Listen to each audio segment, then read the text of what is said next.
So over here, you can see that I got these events right here. And let's say what I want to do is I want to go ahead and duplicate this task out.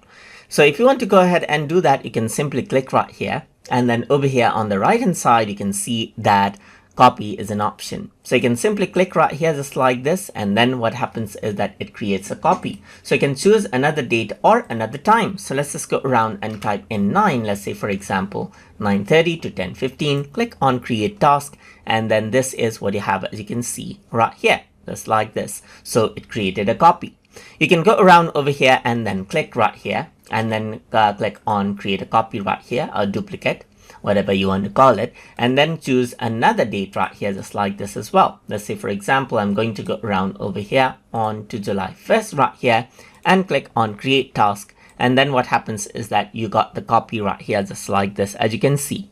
And that is how you can go ahead and copy out or duplicate out tasks inside of Structured as you like. So I hope you guys learned something as always.